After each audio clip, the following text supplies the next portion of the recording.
afternoon, good evening, everyone. Welcome in. We have Maddie as usual. Pete's back. No Rita.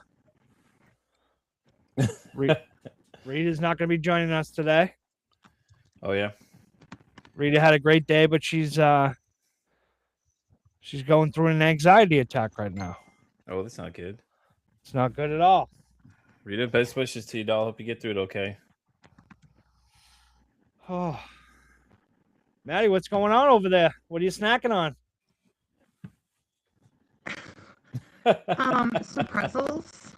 Some pretzels. I got I some am sweet, just pushing off till dinner. sweet snacking mix. I got some too. Some pretzels, some corn sticks, a little bit of everything.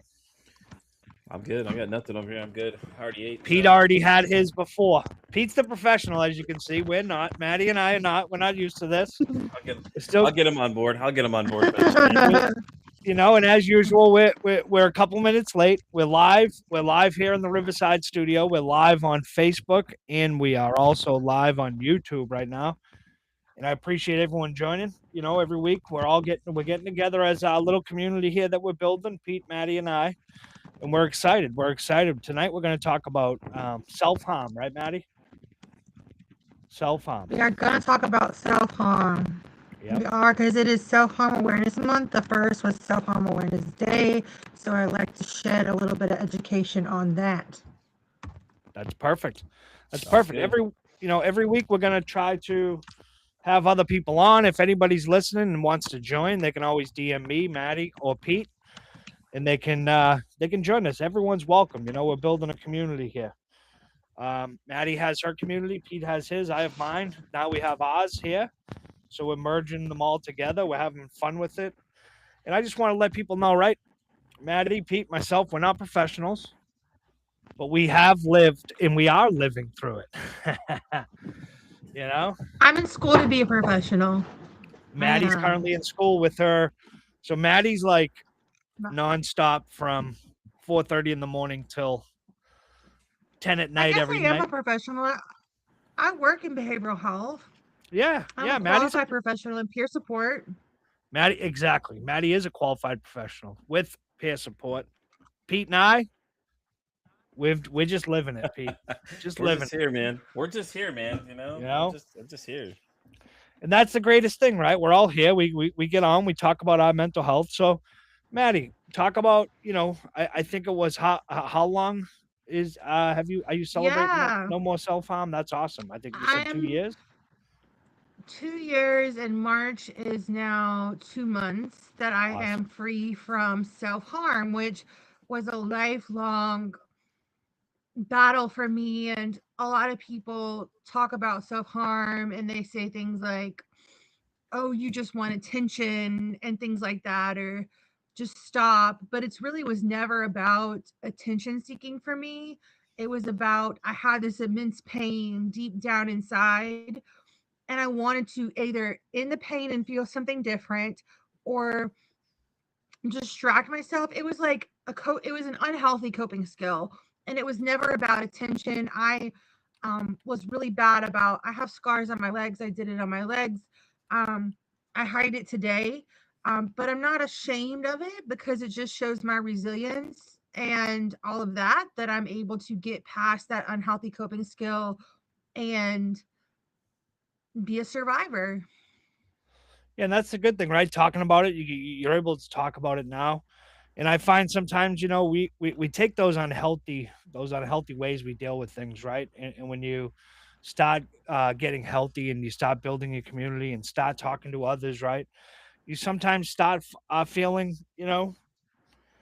you start feeling like, no more self harm. And you talk to people about it, educate people about it, right? Because, like you said, you're not seeking attention. You just want the pain, you just wanted it to stop, So I'm looking at it here, and in self harm, it says it involves purposely causing physical pain or injury. It's people often describe it as a way to release intense emotions, feel in control Mhm. when life feels chaotic, break through emotional numbness and communicate distress when they can't say it out loud. You I know? think that was a lot of it. When I was super triggered, I would engage in self-harm to try to distract from the pain I couldn't talk about. I Yeah. couldn't verbalize what was going on in my mind. So like I have scars on my arms and my legs, and I I would do it anywhere. It was it was something that I don't want to say I couldn't control, but I was so used to doing it that I just did it all the time. Yeah. Yeah. My husband had a really hard time with it. He did not understand, and he thought it was attention seeking. Um, he would always say, if you're going to tell me you're going to self harm, then you're not really going to self harm, which wasn't always the case. And initially, when I met him, that's how he found out about my mental health diagnosis. He saw the scars on my legs, and he was like, we're never going to do this again. And I think he became frustrated because he didn't know how to help me in those moments. So he would tell me, if you do it again, I'm going to call the police, which is not the right thing to do. No. Um, it's not the right thing to do. But he didn't know what else to do. Today, he's more educated. And I'm not saying when I'm super overwhelmed, I never have that thought cross my mind, but I have healthy coping skills in place. And he and I can kind of talk through those things together. Um, and he's learned my coping skills. So he's like, okay, let's replace this thought with something healthy. That's Yeah, good the though. healthy. Healthy is the key word, right? You know? Yeah. And It it does. says, self-harm's a sign that someone is carrying more pain, right? Than they know how to handle it alone. Mhm. Know how to handle it alone. And I think that's the greatest thing about having, our outlet here, our platform here, where we can get on, we can talk about it, right? Whatever's bothering you. If you had a shitty week, we can get on, we can talk about it, because that's the thing. Sometimes you feel alone, right? You feel alone, you can't communicate, you have no one to talk to. Pete, you ever been in that situation? Not the self harm thing, but like being alone a lot. Yeah, I spent a lot of time by myself as a kid, man. Like when I lived with my dad when my mom abandoned me, I basically was by myself. I basically was the adult for myself 90% of the time because no adults were around. So, like I pretty much had freedom. I had every kid's dream. I was just kind of like doing whatever I wanted to do, go wherever I want to go. Yeah. Until somebody finally showed up. It probably wasn't the greatest idea, but it was just how it was. And things like that too. But I am reading though here it says that underlying issues that go with self harm is depression, anxiety, trauma, and eating disorders was an interesting one that came up on that list there too. Because Okay. I'm like, you wouldn't think that wouldn't be on that list of things that people doing like self harm unless you're talking about like binge eating and bulimia and So anorexia. yeah, Maybe that's what they're referring to in this. self harm doesn't have to just be cutting. Like binge eating is a form of self harm. Something destructive you're doing to yourself. I never even thought of that, right?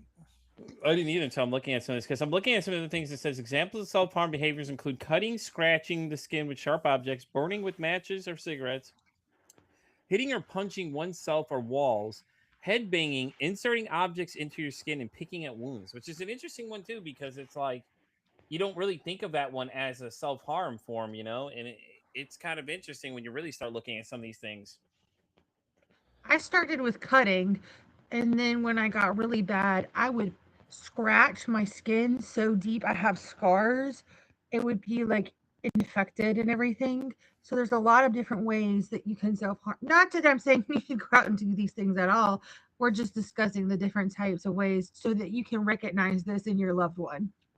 It says the ways to possible warning signs, unexplained cuts or burns, frequent accidental injuries, wearing long sleeves even in hot weather, keeping sharp objects close, spending a lot of time alone, talking about worthlessness or overwhelmed. Okay. I mean, Now, which Maddie, when did your self harm start? Can you remember? Yeah, when I was 19, I was living in my first apartment. I was in college, and my mental health was peaking. I didn't know how to articulate these things, and I felt this pain. So I would carve really bad things into my arm and Yeah. pick and scratch.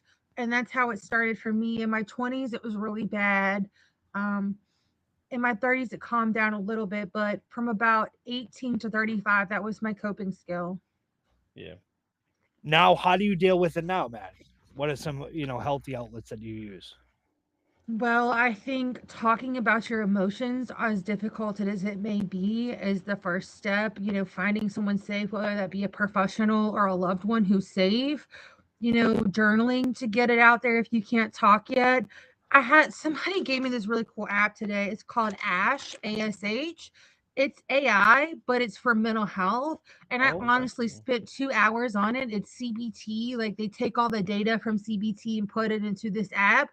And I had like a free 2 hour therapy session with this bot today on Ash, and it was better than any therapist I've ever had. I feel like so good about it. So, you know, even if you can't talk to a real person, that may be an option. Yeah, yeah, that's true. Well, it's better than Chat GPT these days. Yeah, don't go on ChatGPT. They'll tell you terrible Well, things. to touch on Maddie's point, though, 15 to 25% of teens and about 17% of people overall will self harm at least once in their lifetime. I think it's an wow. interesting fact, though. It's mostly, it looks like the statistics are like 25% at the high end for teens. I mean, but that's a lot of times how we first discovered about it. If you think about it, a lot of TV shows, when they're talking about these things, it would be kids, or the teenagers. I don't know if any of you guys watched Degrassi. They were that type of show that they showed like all that kind of stuff, school shootings, talked about self harm and things like that too. Some of the people go through these different kind of things, and it was always the teenager range. It was never adults, but I mean, it's still possible adults to have it though. It says, but it's especially common in adolescents, young adults, and higher rates in the LGBTQ plus community. Jesus, I can never say that. Right, the Well, if youth you of the think media. about it, that's when schizophrenia, bipolar disorder, borderline personality disorder, a lot of these heavy diagnoses kind of come about. Yeah. That's when people start having these symptoms, and it's hard to recognize, it's hard to diagnose, and it's a difficult process in that Mm-hmm. time of many people's lives. So they may search out unhealthy coping skills like that. Well, I know And that's borderline. I know borderline real quick, Jimmy. I know borderline's really tough to do too because you have to go through an extensive process. I know Danny and I were talking about. Yeah. She educated me a little bit about it and said it took them a little while for them to figure out what was wrong with when they found out she had that. And it was interesting that she was like, it took them like 2 years or so. I think I remember the right statistics. And I'm sorry if I'm misquoting you, Ben, but it's interesting to hear though for some of these diagnoses because when I was doing the show, one thing I did run into was one called FND, which is what is it, functional neurological disorder. But it's not a neurological disorder, but it presents like a neurological disorder. But it's like 15 to 20 years here in the States, and I think it was like 20 in the UK or something like that, or maybe the statistics were backwards. But it was just interesting how long it took for them to figure out because you'd have to go through a process of elimination, but nobody's going to wait that long. no, when you no. when you have these mental health diagnoses, you're having to see patterns. You Mm-hmm. can't just have one episode and say, oh, you have schizophrenia, oh, you have borderline personality disorder, and they're moving away from overdiagnosing. So they are, some doctors are more resistant to just slap a label on you because that follows you for life. Your insurance companies see that, it gives you a label. So doctors are really moving towards, let's give it some time. Let's call it not otherwise specified, like mood disorder, not otherwise specified, and see if we can put some interventions in place before we put a label on them like that. Mm-hmm. And Pete, what were you saying? It was basically 1 out of 4 teens, 25%. Mm-hmm. Yeah, That's that number itself, right? You think of it, that's 1 out of 4 teenagers, one out that's of four that's insane. kids. You know, um, and again, just reading about it, right? And that's, it talks about healthy coping strategies, distractions as well, how to distract yourself. But I think, Yeah. Maddie, right, what you're saying is it was almost a form of release, right?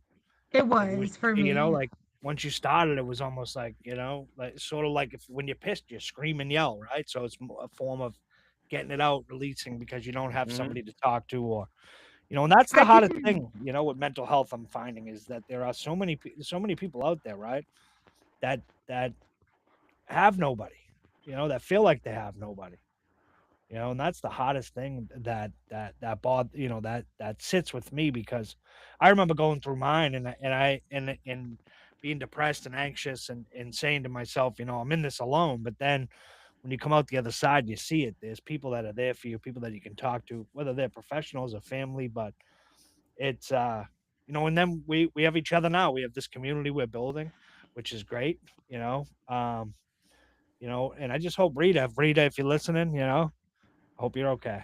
You know? Yeah, I'm doing good. So here's some interesting statistics, okay? So take a wild guess at what the average age it says that self-harm first starts around. And it's really interesting, honestly. 12? Just take a 12. you're Oh, close. It's jinx. actually 13. You guys are off by one. It was 13. 13. 13 in several large samples, they're saying. So they're saying self-harm is most common in people aged roughly around 15 to 24, with some regional data showing the highest rates in the group. Now, here's an interesting statistic now. What do you think what is girls versus boys? What would you think the higher numbers? Is it girls or boys that self-harm more? Girls. I think people would say girls, but it's probably boys. They just do it in different ways. Jimmy was right. 23 to 24% of girls versus 11% of boys reported so far. So it's more common that women self-harm versus boys. Yeah, but here's the thing, right? That's reporting numbers, right? How many kids, so that's like how many teens, right? unaccounted for are we Kids are looking going to at here? report it. Yeah, I wasn't reporting that. Nobody knew I was doing that. Yeah. Even when you were going to therapy and all that, Maddie, or no? Well, when I was 18, I was not in 1919. I was not in. I Therapy. was seeing somebody for medication management for OCD and anxiety, but I didn't really start getting help with the heavy diagnoses till about 6 months later when I was hospitalized for the first time, and then they started tracking that I was self-harming because I had to go to the doctor all the time, and they would check me and things like that. Yeah. Here's an interesting fact listed here as well. It says males still account for a substantial proportion of self-harm cases at 1/3 or more, but are more likely to underreport, which is right because we don't talk much. Exactly. Mm-hmm. Yeah.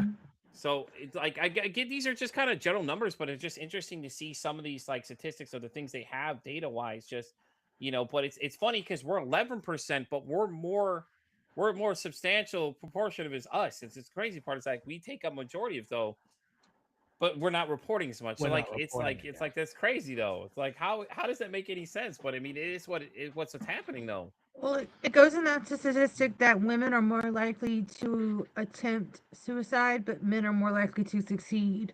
And I think it all stems from that fact that men are told to be quiet about their feelings and that they don't have mental health and it's not okay to be down or have, negative feelings, which is not true at all. Men are human beings who need just as much support as women. Yeah. I was always told by my ex-wife, she always told me that I'm not man enough, is what she kept telling me. And then it brings up the wood chopping thing, the lady where she came out and told me that whole thing. And I was just like, it's like, I just think we're stuck in these archaic ways of people thinking that that's how the system should work. It's like, I think it's more what works best for you guys in your situation with your partner. Like whatever you guys feel the roles fit best for y'all. Her staying home taking your kids, that works for you.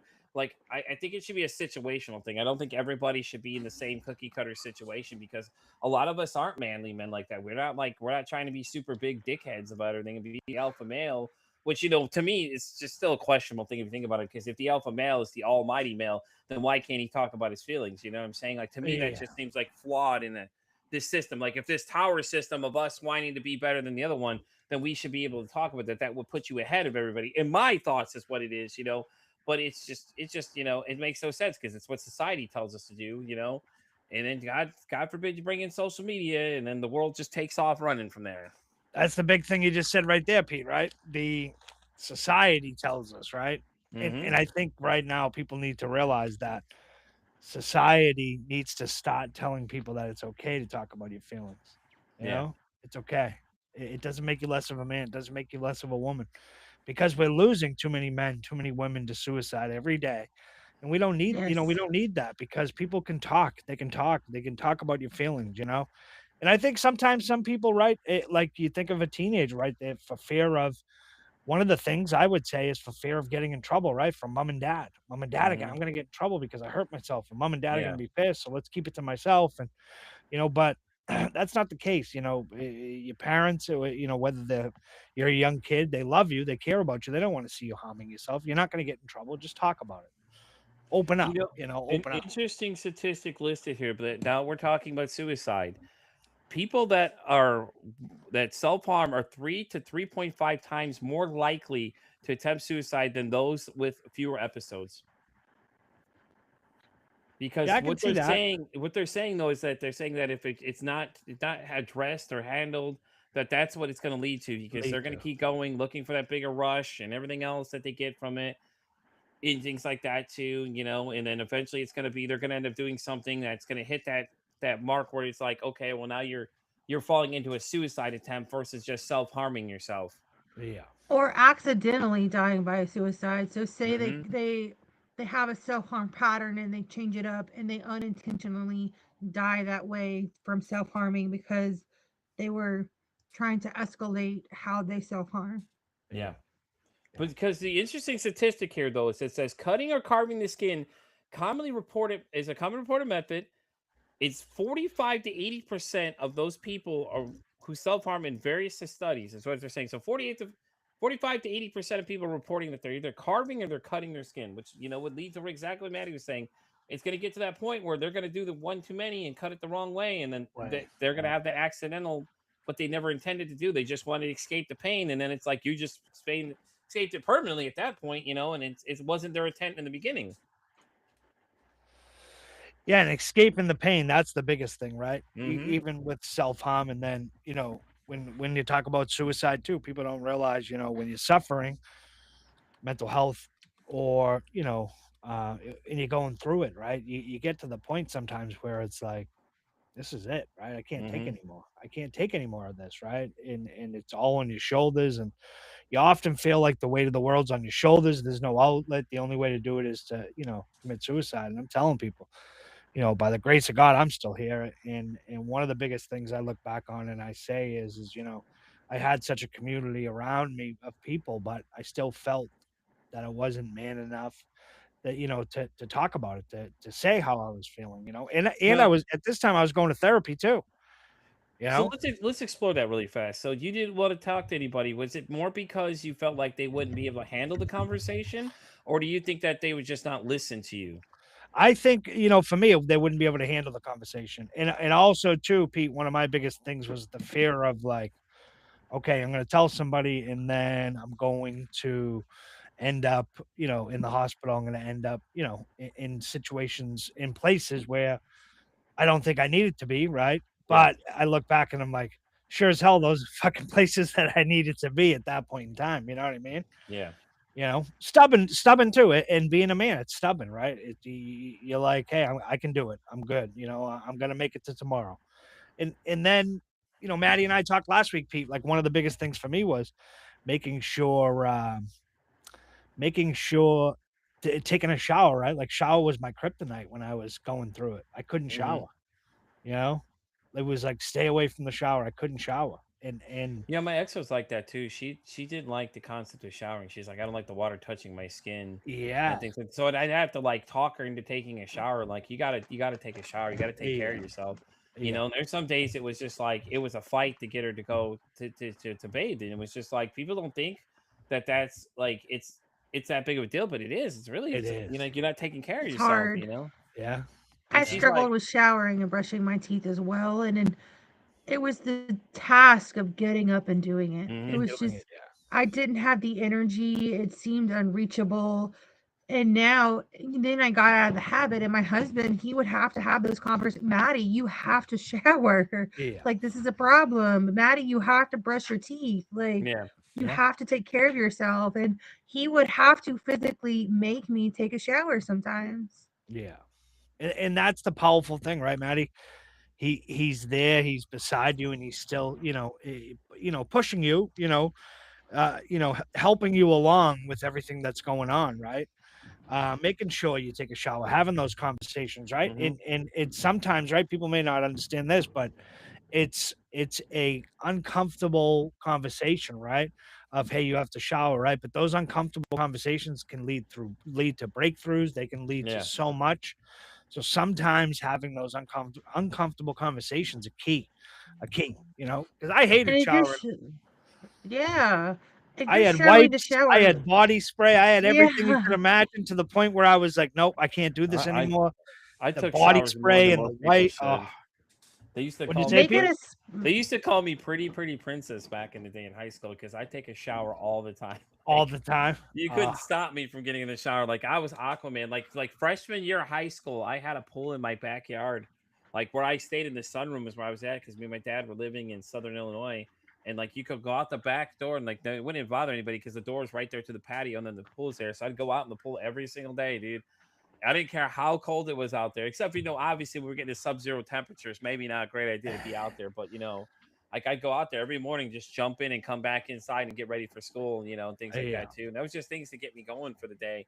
So, but yeah, I never experienced that problem ever. Like there's days where it was like I never, like I said, I told you all, like season 1, I never came out of that room. The room where I was sitting, where I was recording most of the episodes at, I literally never left that room at all, unless the little one was there, and then it was her room to use. So we Yeah. shared the space accordingly like that. But other than that, I never went there. I literally just leaned up, turned the light off, and went right back into where I was sitting. And like, I've got blackout curtains, so the room is dark in there. So, like it's nice and dark for me and everything else. And I'm just sitting there and I'm just like in the worst mood ever. And I didn't want to get out of the bed ever.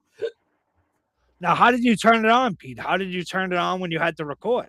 Oh, it was just like it's like riding a bike, I mean, when you had to get on, you're like, you got to go, because I didn't want anybody to know anything that was going on, because I never let anybody know what's going on. People would ask me like, how you doing? And I lied to every single one of them every time, and like, I wouldn't be honest with them, because it's like that thought of like, I start telling you about it, then it's like, oh my God, I'm so sorry. Da, da, da, da. And they just like, it's like, it's different when it's your partner telling you. I don't need 50 other people telling me the same thing. Like, I'm sorry. It's different when it's your partner. It's a whole nother feeling. It's different. Like, it's different when they're telling you at first. It's like random people that you're telling about what's really going on, because you don't know how much of the conversation they can handle, what capacity they're ready for. And they say they're ready, but then you get into the conversation and they're like, oh, fuck, I got into way too much over my head. Yeah. I've had a couple of situations so far recording this season. Like I was telling you guys about that one where it was just like, holy shit, I had to tap out after 55 minutes of this conversation. The one's like, well, we didn't even finish talking about it. I'm like, yeah, I got to stop, dude. This is too much for me, man. It was rough, and it's hard, man. Like these conversations I have every single day with people, and I was constantly going, like, mind you, I'm not sleeping, eating, maybe here and there, possibly, like, I was just like, I was wallowing in depression. And then I'm struggling every day, but no one ever knew what was going on because I never told anybody. And then when I wanted to talk to the one person I want to talk to, they told me that, oh, it wasn't the time, or we don't do that, or, all these other things they thought was just like, and I get it that she had her own issues and things like that and all that kind of stuff. But at the same time, it was like, I'm coming to you to talk to you, and you're telling me that either A, it's not the time, or that we just don't do that. That's what she said. Because I told her about one suicide attempt, and she was like, well, we just don't do that. Like, that was your partner at the time, Pete? That was the partner at the time. Yeah, that's what she literally told me. She's like, what did you want me to say? That was the other thing she liked to say a lot of times. She was like, what did you expect me to say? I expect you to act like a human for once, not a damn robot like I know you can be. Because she always put on this persona like she just couldn't be there when I needed her, when she knew how to be there. And it was never a problem for her when she turned it on when she wanted to. And then after that, it was just like, whatever reason, she just refused. She fought this demon where she didn't want to, like, and things like that too. And it depends also too, the level of how much she had to drink. She started drinking a lot, and then she turned into a whole other person. We found out the one time that we drank whiskey together, that was probably not a great time to ever do that again, because one, she and I just got into it. Like she was trying to literally fight me like a man. I'm like, I'm not trying to fight with you, kind of thing. Like, and it got wild real quick too. Whiskey will do that. Oh yeah. Yeah. What do you got, a dog fighting ring over there, Maddie? I'm saying, like, hey, Michael Vick, what are you doing over there? You training the pit bulls over there? They just came in from outside, so they have to wrestle for a second. They're very excited. That's okay. The listeners will eventually just get used to that, and they'll just be like, all right, Maddie's dogs are in. It's good, You want to hear something exciting about them, though? So what's that? I'm going to send them to Sleepaway Boot Camp, both of them, to get manners because they don't have any. And then Memphis, we're going to send to either be a psychiatric service dog or a therapy dog, so he can start coming to all my events and support groups, because he's very empathetic and emotionally in tune and cuddling. So I think once he learns some manners, and B, how to foster that energy. It'll be a great thing. And if he's a psychiatric service dog, he can like help me with anxiety and hallucinations and paranoia and go anywhere I want him to go, which is even Yeah. better. That's good though. I mean, it makes sense. You know, I mean, that's, you know, and Maddie, you know, I forgot to ask. So I know last weekend you were able to get a, you know, you were able to have a couple days with the dogs and and your husband. How was Yeah. that? Was that Yeah. fun? It was much needed time with my family. Yeah. We did some fun stuff, worked on our mental health, and it really made me realize that I do entirely too much. I work 100 hours, 7 days a week, and I'm not present for my family. I'm not present for myself. So I don't really know how to fix that while I'm in school. Yeah. But the ultimate goal when I graduate is for he and I to have synced schedules, so that we can spend more time together. But it was a very good weekend. Thank you for asking. the Yeah, no, reason I I know started you were so laughing, excited Jimmy, about it. So Jimmy, the reason I started laughing is because I asked her the same question when I saw her the other day when we were recording for Voice of the Voices. So I said, Maddie, how was your weekend with your husband? And she just had this blank look on her face. I said, you look super excited. It sounds like you had a great weekend. And I started laughing hysterically at her. Pete caught me at a bad time. No, it was good.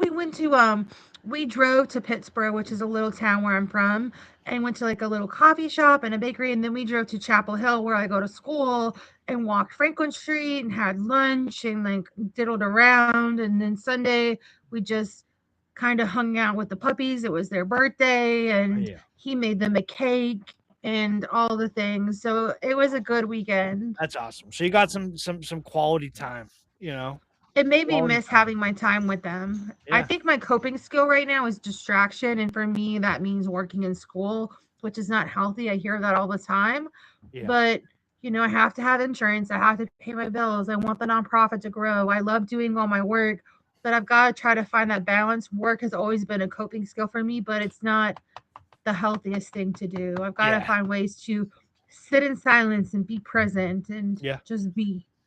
Yeah, and be present's the biggest thing, right? That was my thing, Maddie. How I dealt with a lot of my stuff was work. You know, I just threw myself into it, 100-hour work weeks, and where I got to the point of where it was like I didn't even care what I had. You know, people like, oh, you must have a lot of money. It wasn't even about the money. It was literally just throw myself into work, you know, and being there. That's one of my biggest things coming into 2026 was being present, right? I've never been able to fully like be in that present moment. You know, even like when I travel and stuff, it's always like, oh shit. I could be on a 10-day vacation, right? Now, first day I'm there, I'm worried about, all right, 10 days, I got to leave, right? So I'm worried about stuff that's going to happen anyways. But instead of just living in the moment, being present, but I started doing that more in 2026. That was like my resolution. And it's been one of the greatest things that I've been able Boy. to experience of just being present, right? It's Do you want powerful. to hear something exciting since you said travel? Guess what I applied to do? What do you My apply to school, do? UNC Chapel Hill, this is Social Work Awareness Month, so yay me, I'm a social worker. And to celebrate, they have Day on the Hill in Washington, D.C., where social workers advocate with Congress. Yep. And I applied to go with my school to Washington, D.C. to advocate. I don't know if I've been selected yet, but if so, in March, I will be on the Hill with Congress talking about important issues Important issues. It's one like of mental health. have you ever been down there to DC? Not since I was a teenager, not as a social worker, not getting to experience Congress. Like it's advocacy day. That's what we go Yeah. for, and it's going to be super thrilling to like be around other advocates and people being a voice of change. So I really hope I get selected. Yeah. Well, here's the thing, right? I think we should do. I think next year, right, on Advocacy Day, we should go ourselves, the three of us. We have our own little Yeah. community. Oh yeah, let's go. You know, I think that would be something great. We could sit on the steps. We can go in. We can do a live. We can do all that. Because I'm down in May. I'm down at Capitol Hill. I do union work down there. I've been down there. It's great. It's one of my favorite cities. I've been to. That's like the shining moment of my career, doing union work, of being able to fight for workers' rights down in the Capitol. It's awesome, and it's an experience of a lifetime just to see the democracy in motion and seeing it all, right? And it's powerful when you walk into that building. You see the rotunda, you see the cat. It's. You ever been there, Pete? Yeah, I've been there one time. Yeah, yeah, I it's was really powerful. young. I was really young when we went though, man, because my grandmother lived in Virginia, so we're really close to DC and everything like that. So Yeah, when we go visit, we'd always go that way towards a lot of this stuff. So you see all the monuments and things. It's really cool to see, yeah, My that kind of husband and stuff. I So my husband and I went and visited DC, but we didn't do like Capitol Hill. We went to like the museums and stuff. yeah. Yeah, my brother met me down there last year. My little brother works out of down there, out of with another union down there, and we actually went to Ford's Theater, and they actually have the gun that Lincoln was killed by still that's there. pretty Oh my cool. god. This small little one shooter. It was amazing. We had so much fun. I love DC. DC is great. And the crazy thing about DC for me is right. My first trip ever down there was 11 years ago, starting to do the union work, and my father's been gone 16 years. And one of the things me and my father always talked about was doing union work together, and we'd be in DC. And so this was 5 years after he passed, and I'll never forget. We walk into the building, and I find the nearest bathroom, and I literally broke down crying. It was like the moment that I Wow. realized, came to the final, finality that my father was dead 5 years later, because Yeah. this was the big trip we had always talked about. And then after that, after that day, I took it and I was like, you know what, he's not here, but I'm still gonna make him proud. I'm still gonna do it. And that was like one of the biggest things for me, because for a while I was like, I don't know if I can go back to DC after that. I was literally a suit and tie, pant, my shoes on, and the first day we were there, we did 46,000 steps in one day. Damn. We were Wow. back and forth from the Capitol to the Senate to the House of Representatives. But it's so cool up there. It's a lot of fun. I'm excited. Yeah, I hope you picked. They I Yeah, that'd do be awesome. it too. would be so much. It would be great, and it would also the biggest thing, Maddie, that would be great for too is networking, right? Because you'd get to meet so many Yes. others. Yes, Yes. and that's All the the biggest social thing. workers. Yeah, all the social workers, and that's my big thing. When we go down there, we assemble. The union does. We'll be down there in May, so we have everybody from all across the country that comes in, network, and it's so much fun. And we go up. Yeah. We take the picture on the steps. There's a couple hundred of us. It's Yes. so cool. Oh my god, it's so much fun. That's That gonna be sounds us really cool. next year. We're just gonna show up. All We're right, gonna we plan show our up. own advocacy day. Start All our right. own. Yep. You know, and DC's fun. And Pete, where'd you grow up originally? You grew up in Originally from Des Plaines, Illinois, is where I was born. Illinois. Okay. I was right there, right across from where the first McDonald's they put in Illinois. Actually, in fact, it's funny because it's right there in the same hospital I was born in. Across the way is where the first McDonald's ever did. It still looks like the old school ones that Ray Kroc put in originally when he started expanding them from the Yeah. McDonald brothers and everything like that. So it looks Yeah. identical to the same thing. It still has the same nostalgia feel and everything too. So it's really cool to see. Did you see that the other day? It was the CEO. They showed the CEO of McDonald's, and he was talking about the food, and he wouldn't take a bite of it. He was Yeah, Oh literally my yeah. like, I gosh. was at Really? first I was wondering what yeah, people were talking about when they were making these meme videos about it. And he's sitting there eating the piece of bread. I was like, what is he talking about? So I went to look up the video and I saw that. I was like why you not gonna eat your own food, man? What's wrong? What's exactly. He won't something even not eat his telling own us? food. They showed the guy from Burger King came in, and the guy from Burger King just took a huge bite out of his sandwich. It's just so interesting. All right, hey, so really quickly, I'm looking at the chat over here. Danny says that the sensory overload from a shower is terrible, by the way, and I agree with her. I could see, but is that the reason why you didn't like doing it either, Maddie? Too, like you said, a shower is hard for you to do. Was it that reason too? Yeah, it was overwhelming and there was a sensory overload. And one way I got back into showering, which I would put those little shower steamers in my shower, the scent that I liked. I would Yeah. light a candle, I would turn on a heater, and I would play music, and I would call it a spa day. I got like face masks to put on my face and Yeah. made it this huge self care routine that was fun. And it helped me get back in the habit of doing it. Yeah. Yeah. Yeah. I know she's mentioned to me too before that she dreads taking showers because of that. I'm assuming that's the reason why, because it's a sensory overload thing and stuff like that too, and stuff like that as well. So, but yeah. And Yeah. then we No, had I was a, curious. and then we had Jen that said physical pain is sometimes easier to manage than emotional pain. I would agree with that statement. It Mhm. was easier for Mhm. me to get over the cuts and the scratches and the carving, that it was the emotional pain I was going through. And maybe it was like I was trying to counter the pain because that was easier to deal with than Yeah. what was going on in my mind and my body. So I do agree with that. Yeah. Yeah, and that's, Yeah. for me, I never had the, well, not self harm, obviously, to the extent of cutting or anything like that. But, when when I had my, suicide attempt, it was tough. It was you know, my uncle got sick. My father had died from lung cancer. My uncle got sick, and he told me he was diagnosed with cancer as well, the same that my father had. And I'll never forget. I took a handful of pills, and I literally said a prayer up that if I make it, I'll take care of my uncle as best as I can if I get to see another day. And sure as hell, I woke up the next morning and I was like, okay, I'm alive, I'm breathing.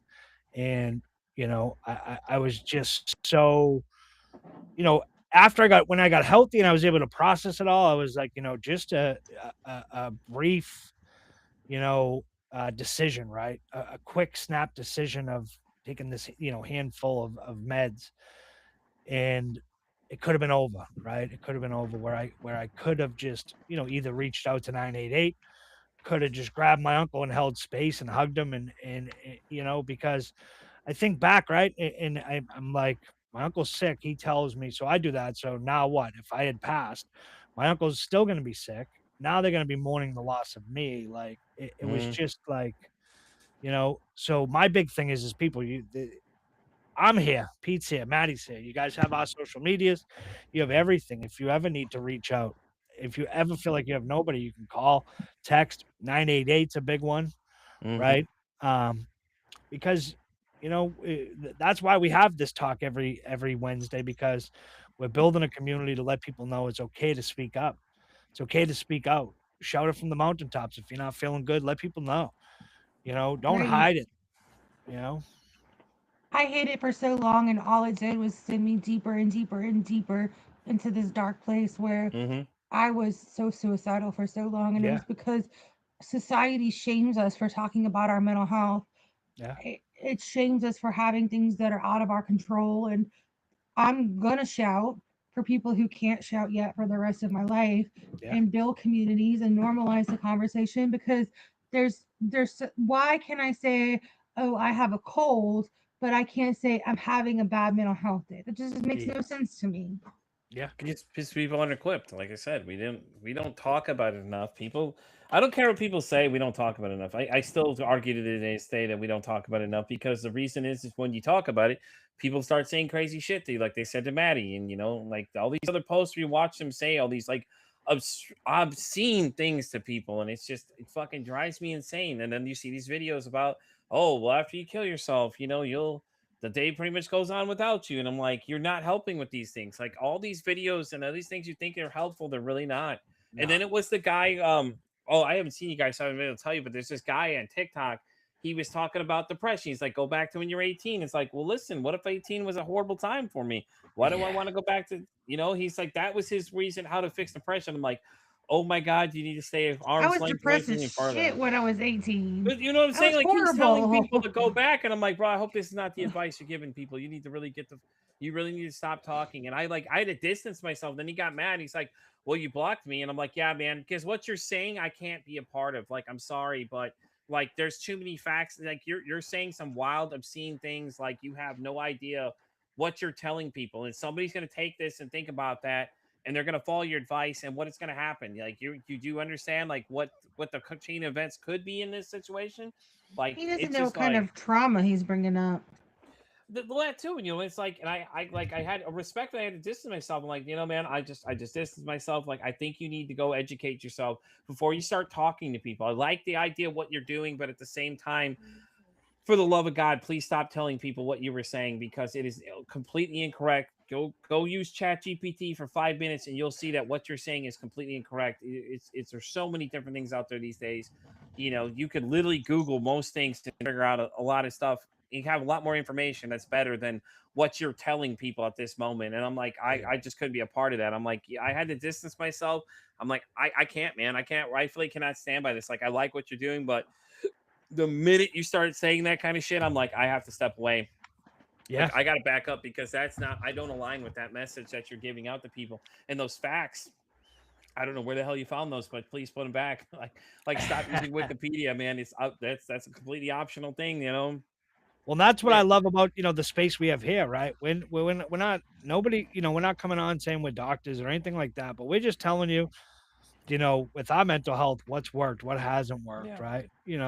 And just also letting people know that it's okay to come on and have a conversation about it. It's okay to sit with your friend and have a conversation about it, right? Mhm. It's okay to call up a friend and say, hey, let's grab some coffee and sit down and discuss it, right? Or here's a big thing, right? And I think this will, maybe piss a lot of people off, but I don't really give a shit.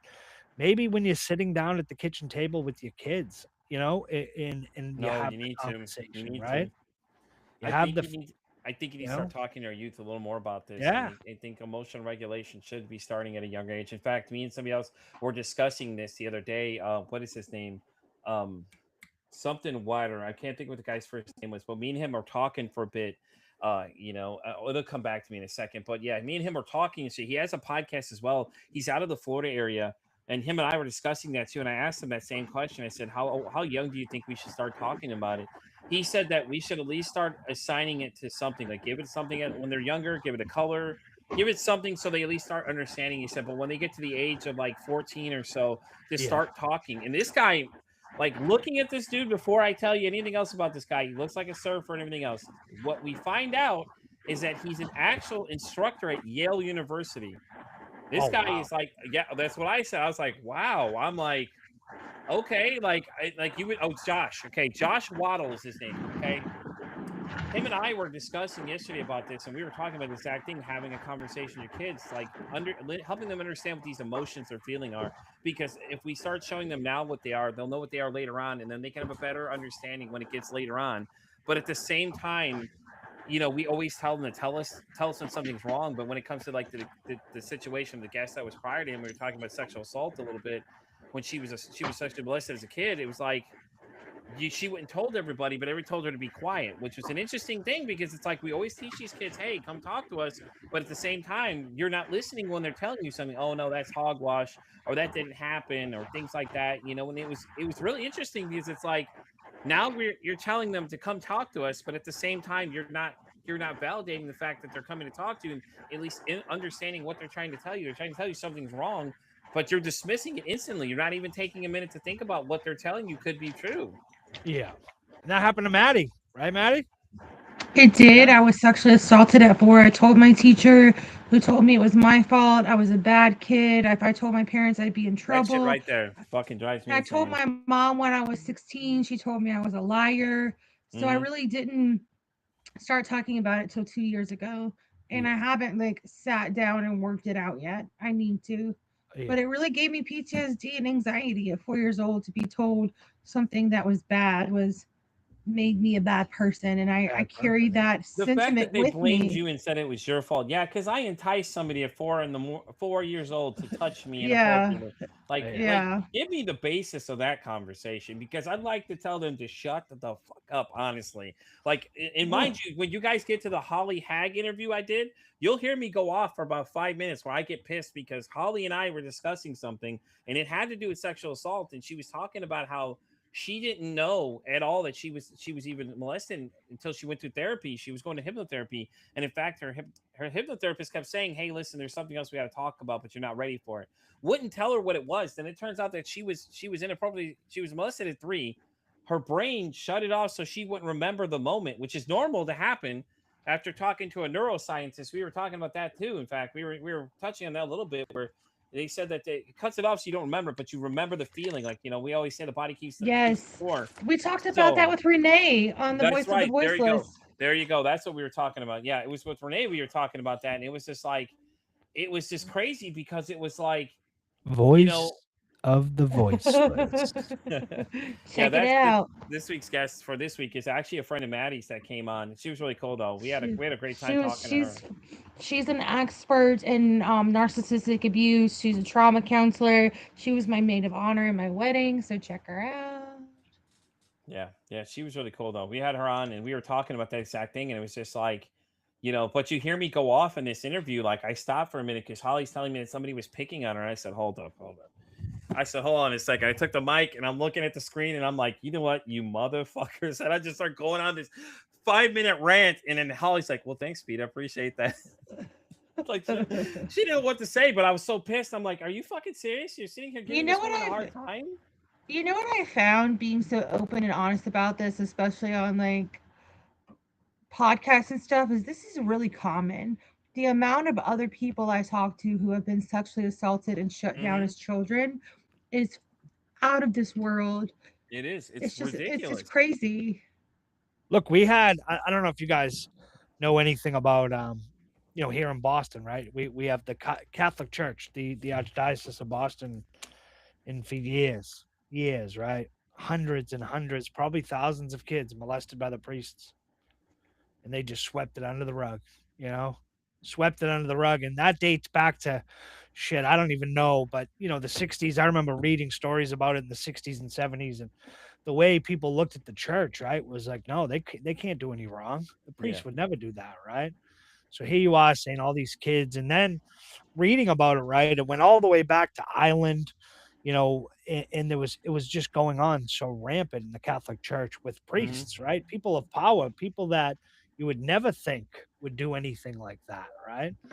And like you said, Maddie, imagine that being told at 4 years old you've done something wrong, and then you got to carry that throughout your life, right? It created a lot of damage as an adult. When I get triggered now, when I'm super triggered, the only thing I can say out loud is I'm a good person, and it's that childhood trauma. And when I'm fearful of making mistakes, I'm fearful of getting in trouble. And when I do, I have anxiety attacks, I ruminate, I compulsively think, and then that can spiral my schizoaffective. So it's really something I need to address and work on. But it all stems back from that incident at 4 years old. Yeah. But yeah, no, I agree though. It's crazy though, because like I said, we tell these kids to talk to us and then we don't listen to them. You see what I'm saying? Like we're telling them constantly to talk to us. Hey, come tell an adult if something happens, this and that. And then we're turning around saying, well, no, you're wrong. They'd never do that. Instead of actually like looking into the concern a little bit of like, this may have actually happened, like it's a very good possibility someone was inappropriately touching these children in some way and things like that. The whole Jared Fogle thing, like that whole thing I was going down with that thing, like he was the spokesperson for Subway. He would never do those kind of things, but he had access to just like the craziest things ever they were saying, and when me and Holly were talking, she was talking about people were making fun of her, and that's what set me off. I was like, you know what? Hold up.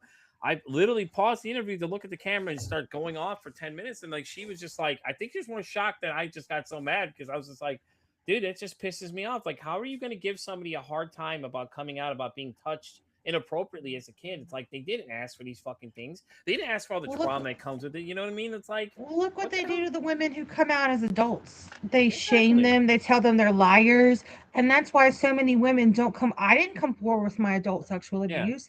Because I went to the police station and he told me this is going to be a he said, she said, and they're going to annihilate you in court and bring up your whole history and drag you through the mud. And I said, I'm just not going to go through that. That's an interesting thing. I should see what Tracy, the founder of Callisto, is up to. She has this database where it has to do with sexual assaults, like where they keep track of people that have been assaulted. And what it is you anonymously report the person that you think it is, and then it'll tell you if someone else has reported that same individual, which is crazy because when we were talking about the statistics on college campuses were just insane. She was saying it's more likely to happen on a college campus than anywhere. I'm like, that's crazy. It's like, what are you doing to protect these young ladies now? If it's what's happening, and don't get me wrong, men get assaulted, get raped, and all the other things too. But it's like, a lot of the statistics were ladies that she was talking about, though. And it was just crazy to listen to the things that she's saying. And it's like, well, we're not doing anything about these things. And then when you bring it to light, it's like, then you're the demon for bringing it to light because you're pointing out the fact that these things happen, and it's like then you're being basically made fun of for sharing your experience of what happened. It's like, what the hell's wrong with you people? Like, get over yourselves first off. Second of all, like for them to come out and talk to you about this, like how dare you? Like what the fuck is wrong with you people? Like anybody listening, if you want to come to my show, we will talk about these things. I'm telling you, I'll give you the space to come talk to me about it. Maddie and I will invite you to come voice of the voiceless if you want to talk to that Voice too. of the voiceless. And you can be There's anonymous no on point saying Voice of the the name. Voiceless. Yeah, you don't even have to say your name. Like I said, we could We'll cut your completely camera. yeah, the camera won't be there. It'll just be we record with the camera on just because we're all there anyways. It doesn't matter. But when the final product comes out, it's all strictly audio. When the clip is released, we black out your screen completely, so people already know it's already me and Maddie, but you don't know who the guest is until the Saturday when it drops, and things like that too. You won't have any idea who the person is on the screen anyways. It won't matter, things like that too. But we'll keep it completely anonymous for you. Like we want to give you that space for you to come share these things because you may not be the only person out there. Like Maddie said, she was afraid to tell people because of the way people reacted. And it's just sickening. It just, to me, it just pisses me off that people are sitting here giving you guys a hard time about coming out and talking about these things. It's like, how fucking dare you come in and like verbally assault these people for sharing something that traumatic? Like you don't realize the amount of therapy a lot of these people are going to be in the rest of their lives just to deal with things. Like, it makes everything harder for them. And then for somebody to come sit there and make fun of you about it, it's like, fuck, come on, right here. I'm right here. You ain't got to look for me. You can search and find me anywhere you want. You come talk to me about it because I'll have some words for you because it's sickening to me. It's Well, think about it, disgusting. Maddie. Maddie carried that for 30 plus years. Mm-hmm. 30 plus years of just, every day of having to, think about it and being told she was a bad, bad person. That's crazy. Or it was her fault too. Remember that her now. fault, She got told it was her fault. It's like, get the fuck out of here. And that's the thing, right? And that's the great thing about having odd chats here on Wednesdays, having, you guys, Pete's show, Pete versus Anxiety podcast. Jimmy's just like saying our names in the show. I want to do the opening for welcome in to the Voice of the Voiceless. We'll record something for us, man. We'll put you starring Maddie Andrews and Pete versus Anxiety Pod. Sit back, relax, grab a coffee or a cola, and welcome in. I just want to do a voiceover. There you go. Voiceover work sounds cool. I always say I'm going to do it on my show, and I'm always like, "Oh, I'm going to do it. I'm going to do it," and I never. If you're using Riverside anyway, so it has the AI voiceover you can use. It's actually really accurate to what you sound. It sounds just like you. It's crazy. Oh, really? That's what's our currently is for voice of voices. So I type a message out, and it puts my voice on there, and it's my voice. The AI is talking in my voice. It's literally me that's speaking, but I'm not the one saying that. That's AI. I don't trust it. Crazy. How's Mental Health Mondays going on Uncle Jimmy's podcast? Mental Health Mondays is great. We got Pete coming up this Monday. Pete's coming up. Yay! Pete's coming up. We didn't figure out what time I'm coming, so let me know when I'm Start dropping some clips tomorrow. I've been trying to drop them the past couple of days. I had a little procedure done yesterday, so I was a little bit out of it. So just trying to. Are you okay? Yeah, I'm okay. Yeah. We had Tammy Vincent on. She was on Monday. She grew up with in an alcoholic household, so she's a alcoholics coach of she coaches young adults. She was really great and had a great conversation with her. We got Pete coming up. We have Laverne Friesen, right, who's coming up Saturday, who's was a cop up in Canada. And his story, oh wow, it's powerful. He talked about the night he was thinking about committing suicide. And wow. What saved him was his 4-year-old daughter climbed into bed, nestled up right next to him into his chest. And thank God he said that she did because he's alive because of that, And his story of, again, he was telling his higher ups in the police department up in Canada that he was having issues, mental health issues. And they said to him at one point in time, we know. And he was like, so but you're not doing anything. Nothing about it. You know what he does today? He's not a cop anymore. He's a landscaper. He left the job. My gosh. He left the job. He's doing unbelievable. He's in great mental health space, which is awesome. Yeah, Laverne Friesen, he was awesome. So in season 2 is going to be ending. I mean, I have a ton of episodes, but season 3, I'm strictly going to, I'm going to do maybe like current events, maybe every other week. I'm going to keep the obviously mental health Mondays, drop some episodes on Saturdays, and then have you guys on Wednesday. So I'm excited. I'm excited.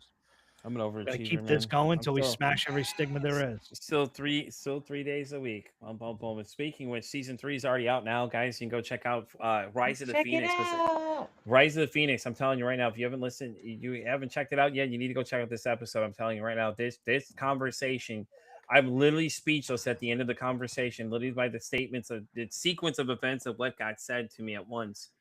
You know, even when I was telling Danny a little about it, and she was like, yeah, that's a lot all at once. Because I told her what was going on. I said, yeah, this is the sequence of events, and she said even that was a lot for her to handle all at once. I was like, that. I think I felt like I'm sitting there like, what? What did she just say to me? Like I'm telling you, you all have to go listen to this thing. It's the craziest interview. It's right up there. It's the craziest interview I've had from the aspect of like things that got said to me while we were interviewing. Next, Holly's right underneath it, though. I'm telling you, when Holly's interview comes out, we're gonna see which one we think was worse. I'm gonna have you guys listen to both of them and tell me which you think was worse, because it was just like, holy crap. Because Holly's, I didn't see this coming. Like we weren't even scheduled to talk about that. We were trying to talk about what she's doing, but then she got into her story, and we got into a crazy story. So, but you guys can listen to wherever you want, Spotify all the way down to iHeartRadio, Pandora, YouTube, everywhere you find your podcast at. But it, like I said, it's out now. And it was a tough conversation. Even she noticed too. She's like, "You're a little speechless in the end." I'm like, I didn't know what to say. I was still trying to process everything that got said to me at once. I'm like, the sequence of events of what she told me was just the craziest thing I've ever heard. Like, you know, you could see it all day, but when someone's literally sitting there telling you about it, this is their story and what she was saying. Like the things that she went through up until that point was still even wild. And then she goes like, yeah. And then she makes the statement, like, you know, when you hear this following words, she says like, okay, I came home, I went in the basement, and then boom, she drops the bombshell of season 3's opener that you've ever heard. And I was just like, what the fuck, dude? Like in my head, I'm just like, it's like, boom, you're like, holy shit. Like you didn't know what to say after that, because I'm like, huh? I'm still trying to like, I'm like, wait, what did she just say? Hold up, whoa, hold up, whoa. And it was like in my head, I'm still trying to process it as we're recording it, and she could tell I'm a little thrown off. I'm like, dude, this is the craziest story I've ever heard in my life. Like we went to where we were at, we're building up, and then she just goes, she makes the exact statement of when she talks about going into the basement, and then drops that bombshell, and I was just like, wait, what? Hold up, you know, like, and I was shocked for a minute. I was like, okay. I'm like, I was trying to play it cool, but in my head, I'm like, holy crap, dude. She didn't just say what I think she said. And she did. She literally just talking about the whole situation. And it's, I'm telling you guys, you have to check this thing out. It was one of the craziest interviews I've had so far for just season 3. In general, the show overall, it's right up there. It's probably the wildest story told next to like Whitney. She had a pretty good one too. But this one had you up there, and Holly's will be right up there with them too, because like I said, we never anticipated talking about these things at first. And then all of a sudden she got into her story, man. And Holly was interesting. Jimmy, if you want to talk to her, man, I'm telling you, she's got a wild story for you, bro. I'm telling you. Yeah, send her over. I'll get her information and shoot it over to you. But I've got a few others I have too. I got to send over for you as well. So before we close, right, where can everybody be found? You can find me at Maddie Andrews on Facebook, Matt88 on Instagram, and you can follow my nonprofit JED support group on all social medias. Our website is jesupport.org, and then you can find Voice of the Voiceless on Saturdays. Follow Voice of the Voiceless. I didn't forget. I just got a lot to say. And check out this Saturday's episode if you have are experiencing trauma. It'll be really helpful. Y'all know where to find me. I'm on X all the way down to TikTok. I'm on Spotify all the way down to Pandora Radio, guys. You can find me wherever you will find your podcasts at. Go to PeteVersusSociety.com. If you want to be a guest on the show, reach out. Please understand, I've got about like 70 emails I still have to go through that I'm still working my way through. So I do see them come in. You don't need to keep sending me 50,000. And then whoever keeps sending me invites from Looking Through the Glass, like you're reaching Pete versus Anxiety. I still can't, dude. That still kills me. That just makes me laugh. For these emails come in, they're talking to me, and I'm like, you realize you're emailing Pete versus Anxiety Pod right here, and you're asking about a whole nother show, which I don't mind sending them over to Looking Through the Glass. They were great. They're a great mother-daughter duo. I love them to death. They're good friends of mine. and they're a couple of my podcasting proteges. They've taken off. They've had a great time and things like that too. So, definitely check them out as well, and all the other people I know, things like that as well. Perfect. Where can we find Uncle Jimmy's podcast? Yeah, You Jimmy, can where find can we Uncle find Jimmy's you? podcast streaming on all major streaming platforms, video exclusive on YouTube. You can find me on all the social medias, Uncle Jimmy's podcast. Wherever I am, you are there. Whatever that means. I think Right? you work on the punchline a little bit, but okay. I just have a what do you call it? I have another one coming up now. Not live, but a recording. We're almost done, pushing through season 2. It's almost coming to an end. I got one more tomorrow night, and then that'll be it. And then we start season 3. So I'm excited. When's season 3 dropping? Do you know yet, or you have a date Oh, for it? no clue. No clue. I have to do some friggin' organizing over here, Pete. I got a lot. A lot. Really. So everybody, peace and love. Maddie, I hope you have a great rest of the week. Pete, I hope you have a great rest of the week. Tune in next week. Same bad time, same bad channel.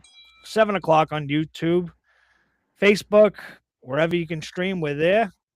I hope you guys had a great chat. I did. Definitely. Maddie, you have fun? Definitely. Yeah, it Pete? was great. It's always Had a great great. time as always. Always. All right, guys. Love you. Instabook. Instabook, I almost just said. Bye. Instabook. Oh, good old Instabook.